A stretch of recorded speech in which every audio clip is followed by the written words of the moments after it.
So there are certain images that you make. Okay. So when you shoot sensitive or subtle things like in the situation room or some emotional moments, how do you make yourself invisible while shooting? How do I make myself Invisible. So, Invisible. Yeah, I mean, I think it's more experience and intuition to know a lot of amateur photographers. I try to use what I call a small footprint, meaning I carried 2 cameras, the quietest cameras that I could find. I didn't ever use a flash. I didn't use like a motor drive, so I was doing single frame. So I was trying to be very quiet, move around unobtrusively. But it also helped that President Obama, trusted me. He trusted me enough to let me have access to essentially everything.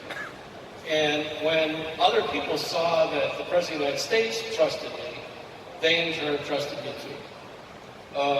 And then I just sort of learned to move about in a way that just didn't interfere with what they were doing.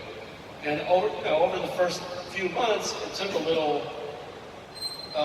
getting used to on both people's sides, trying to figure out, how to move about, and people get used to me being there. But, after the first 6 months, it was not really ever an issue. Thank you. Hi. There's a picture you posted on Instagram some time back wherein President Obama is giving some talk with Benjamin Netanyahu, where he's banging on his chest and doing a pep talk. And that's a very historic moment, I'm pretty sure. And I can't find the picture right now, but what was going through your mind when you were making that picture? So he's referring to a picture that was taken right outside the Oval Office. And I always felt that the best pictures, and I showed that picture of Putin, the best pictures with world leaders was not during the meeting itself, because that was sort of like they're sitting in the same chairs that they always sit in, and there's maybe some interactions back and forth, but it's usually after the meeting had broken up or before the meeting when the best pictures happen. So I was always radar alert for those kinds of moments. He had a very tense relationship with Bibi Netanyahu.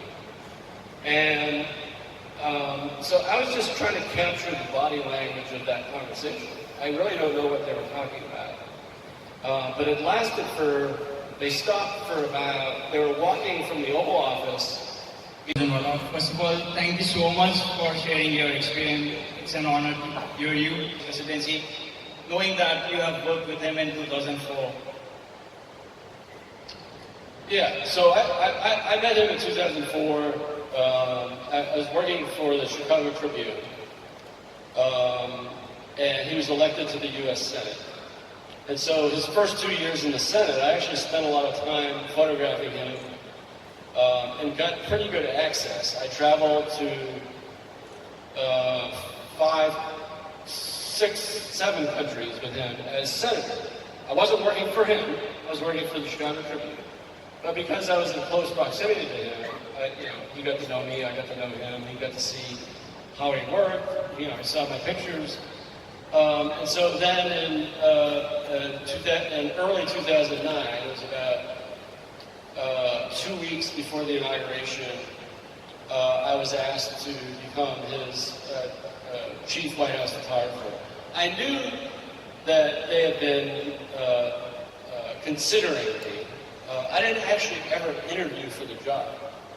I sent a short email to one of his aides, and I just said something like, "I'm interested." That's all it said. And just I wanted them to let them know that I'd be interested in doing this job without actually really saying what I was talking about. And so I got this call to be his chief photographer, and essentially the conversation went something like, I need to have access to everything. And the response was, we get it. That was it. And that was the extent of the conversation. Now, of course, in the back of my mind, I was thinking to myself that I wanted to create the best photographic archive that had ever been done on president. The main function of my job is to document the presidency for history. So every single picture I took 1.9 million photos in the 8 years.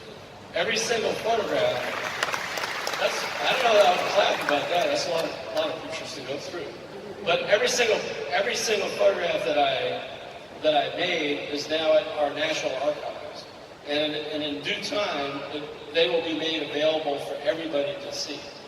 So if you really want to go through all 1.9 million photographs that I made during the Obama administration, there'll come a time in a few years where you actually be able to do that. But I wouldn't necessarily waste your time. Thank you.